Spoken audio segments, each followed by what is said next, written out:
Hello and welcome back, everyone. I'm Laura Cuddle, your host, and I have here with me today Harry Rahman. Harry is CEO of Veloce Innovations, and he's come to us from a sales and marketing background in some major global brands in the window film and retail industries. And he's launched one company, seen it grown and acquired, and now he's working on a second vision, Veloce Innovations. He's here with us to talk a little bit about adapting big company strategies to every phase in the business growth cycle. The CMO's Guide to Everything podcast is sponsored by Advertas, a digital marketing agency. Advertas helps B2B technology companies to target potential customers with laser accuracy and micro-targeted messaging. The firm leverages a mix of creativity, strategy, and digital technology to produce measurable results. To learn more, visit advertas.com.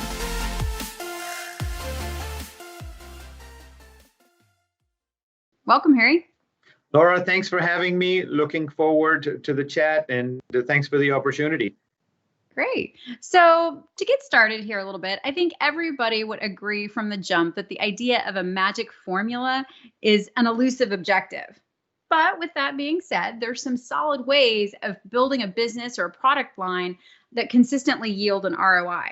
So some elements have to change with where you are in the business growth cycle, the evolution of marketing practices, and some have consistently stood the test of time. Let's start with maybe a little bit of a compare contrast. You've been a part of the big corporate world.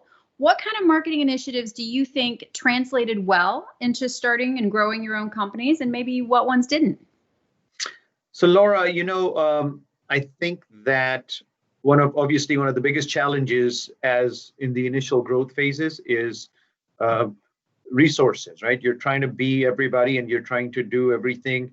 And I think that one of the things that we had in a bigger platform or a much bigger brand or in a later stage of a company was the fact that we just had a ton of resources and we could specialize, right? So by wearing multiple hats, one of the biggest issues you find that I have found at Veloce in the startup phases was we were trying to do everything and we really sucked at doing everything, right? So we were trying to do everything. And reality is that if I was to go back, I would probably just pay to have the things that we were not good at done because we threw a lot of money out of the window trying to do stuff we were not good at. So that was, I think, in a nutshell, we think about how much money we're saving by doing things ourselves instead of thinking of cost, we should be thinking about return, which is go ahead and pay twice as much and get 5 times in return. I can see that. Maybe a little bit about buyer journey. We talk a lot about that today and the idea of maintaining a customized experience from your customers from first contact through sales, all the way through support as a customer. Given that you're an OEM, to what extent has kind of focusing on this impacted your demand generation initiatives? How has that impacted what you do? So, you said a couple of keywords, demand generation, right? I feel that one of the early mistakes we made was we started going towards demand generation too fast instead of building our portfolio and our infrastructure. So as soon as that was built, so we tried to do something, and honestly, consumer demand was not something that we are the experts at, right? So we are great at industry demand, we are great at business to business, but consumer demand, I think we should have waited a little bit longer. And then the second thing is we should have also, again, found a company to work with that was able to do that. But I think the biggest challenge initially in a startup is the target market, or even in your growth phase, is the target market, right? Just defining who you want to go after. Most people have a little bit of an idea or a decent idea of who they want to go after. And then the question becomes, what bait am I going to give them? And the conventional baits, you really have to have your competitive edge. And we were fortunate that luckily I have a background in marketing, but we also hired a strategic marketing consultant that allowed us, because one of the other issues that, we face is that we're so deep into our business that it's tough to stick your head out of the water, above the water, and kind of look at it from a holistic view. So we engaged a strategic marketing consultant who at that time fit our budget. But honestly, I think we should have just gone on and hired a marketing agency that would allow us to do that sooner rather than later. Sure. Can you do you feel like that was a successful experience? I think again, it was successful, but it wasn't the ROI could have been a lot more. And I can say that in hindsight because we were looking at what fits our budget instead of what will allow us to pay for 3 times our budget, right? So we were thinking about cost instead of return. Had we thought about return, we would have done things a little bit differently and hired a more had a more diversified approach to marketing rather than just what is within our head. Sure. That makes sense. What kind of a role, kind of leveraging on that, what kind of a role does the human element play in general, maybe both on your team and outside your team, especially when, like you mentioned, resources are limited. We don't like to deal in budgets, but budgets are a very real thing. So, I was in a meeting in China about 10 years ago, and I met a gentleman who is just a wealth of information and just very a visionary who I look up to. He's in our industry, and he said something to me. In fact, he runs, I think, the largest window film company in the world, and he said something to me that really stuck, and that was that we don't take people from 0 to 5 on a scale of 10. If we find people that are good at what they do, we make good people great. We don't make people that are not good at something and get them to par. He said it just takes too much energy to take somebody that's not good at something and make them half as good. Instead, we take somebody who's good, who's passionate, and we make them great. So I think one of the things that we were able to do was we were able to identify the right people. Too often, Laura, one of the mistakes that companies make is they find somebody and they try to fit them in the position instead of first defining the position and then trying to see if this person fits that position, right? So we were very thankful that we teamed up with an HR consulting firm as well that helped us do that, right? But same thing on the marketing side. I think too often we think about what we are good at and say, okay, here are the 5 things we're good at, and that's what we're going to do, instead of realizing what do our customers really need, and then providing them what they need rather than what we're good at. So again, I think one of the things I would highly say is don't factor, start reverse engineer it, try to find out from the market, do some market research, or have somebody do some market research, try to figure out what they need and provide them what they need rather than what you were just good at. Survey the market, find out what your target market needs, do some market research or hire a company to do some market research, and then give them that and make that, part of your competitive edge. Sure. It's best marketing practices. We've been in that field for 15 years. And now I wish a little bit we'd been around to help you back in the day, but it's all good. For sure. What are the top challenges you face, particularly in with Veloce and growing a business, kind of the pain points as you go along? The biggest challenge was definitely limited resources. We were doing, like we discussed before, we were doing things we shouldn't have done. We should have hired the right companies to do it instead of just trying to do it. And, we were hustling. I mean, we were a small team and we were working 18 hours a day. And again, it wasn't even the 18 hours. It was just that we were not working our strengths, right? So that's a biggest. So my advice to companies in the growth phase is, or the startup phase or the growth phase, is that think return. Don't try to do it all yourself, because what you're going to do is you're going to end up spending a lot of time and effort, and you're not going to see, a lot of return for it, right?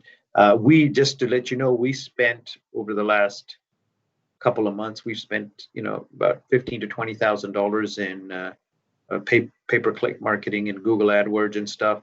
And our return was not even 10%.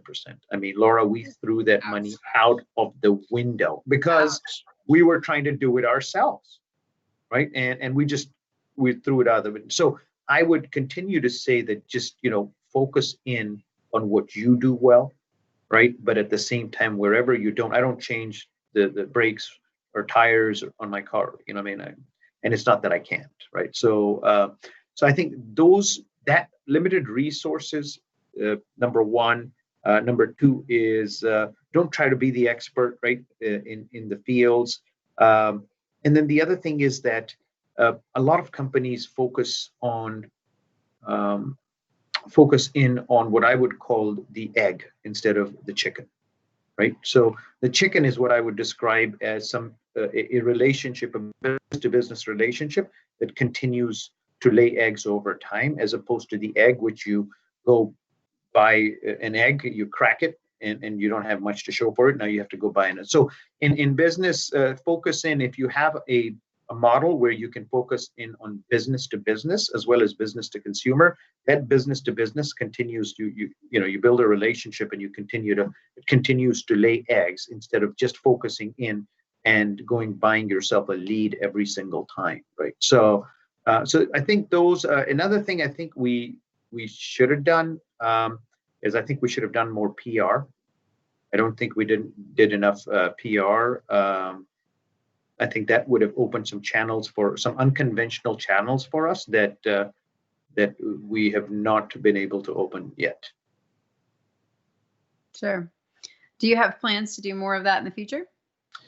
We have to. I see it as so every business goes through a cycle, right? So ours is in the winter, we're a little bit slower, so 100%. And to tell you the truth, so for us, this is great time to plant seeds, right? And I think that's one thing. Another thing that I think in my previous life we didn't do enough of, right, is that we planted some trees. And we grew our customer base, and we saw a beautiful farm, not realizing that these trees have cycles and these customers have cycles, that you lose some and you gain some and so forth. So in a perfect world, I think another thing that companies don't do enough of is in the off season, your phone rings whenever it rings because of something you have done, right? It is the phone ringing is a result of something that you have done. Right, so it could be planting a seed or calling on a customer, whatever that is. Example that we use. So, if you want that phone to continue to ring, then you have to continue planting seeds, right, for whatever industry you're in.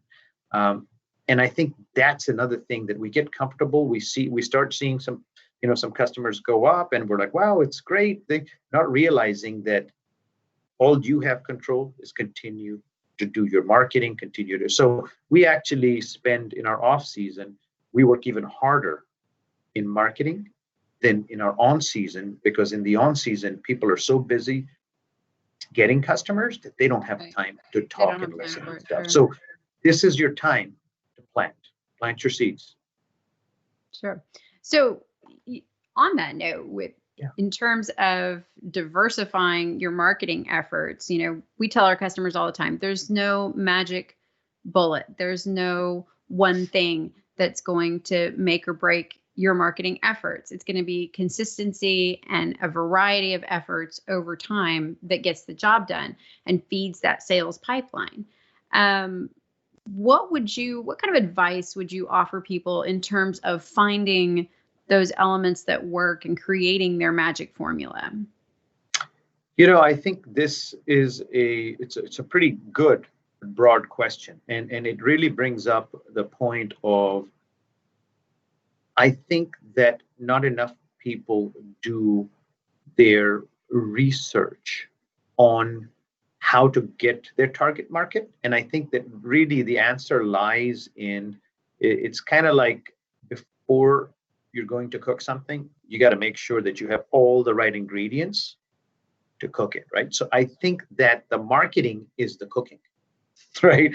And I think before you get to even that, I think there has to be enough market research to make sure that you are going to go after the right kind of customer with the right kind of bait. There's so much work that needs to go into identifying your customer, their current needs, and more importantly, Laura, not just their current needs, but their future needs. Because you can fulfill their needs today, you have to lead customers, right? Whether it's an end consumer. I mean, look at what Tesla has done, in terms of electric cars. They didn't even exist at one point, and then they came in, and now they've made it, look like, okay, it's a necessity. So go, the old adage, I think there was an example of, I think if Henry Ford was asked back in the days, what, before the cars came out, what do you think, if he asked his customers, what do you want? They would have said faster horses, right? Or Right. something along those lines, or longer lasting horses and so forth. So I really think that understanding your customer, doing market research, right, is the first. And it's never too late. I mean, I've seen companies that have been around for 20, 30 years, and they still don't. And their customers also change. So understanding your customer is a constant battle. It's not something that, if you understand them 5 years from now, 5 years ago, that your customers change. Your customer technology has changed, embracing technology. So continue to learn and stay connected with your customer. And I think that as a growing business, we hear what we want to hear. So I really think that there should be an external factor that should come in and help you hear the things you don't want to hear, right?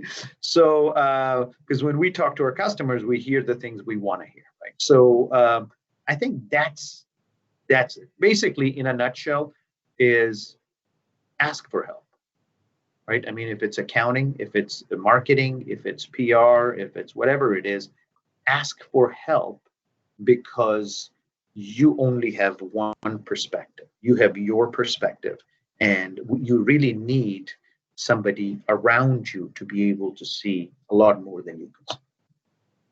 Very wise words of advice. There's wisdom in a multitude of counselors, right? Yes. Very good. Very good. Well, thank you so much for your time today, Harry. I super appreciate it. And I hope you'll come back on in the future and grace us again with an update of Veloce. Laura, thanks for having me. Thanks for joining us today. Don't forget to subscribe, rate, and drop us a review on iTunes. If you enjoyed this episode, I would love to hear from you. Tag me on Twitter at CMOGTE Podcast and let me know what you think about the show and if there's any topic you'd like to hear about in the future. And until next time, this is Laura Cuddle, your host from the CMO's Guide to Everything.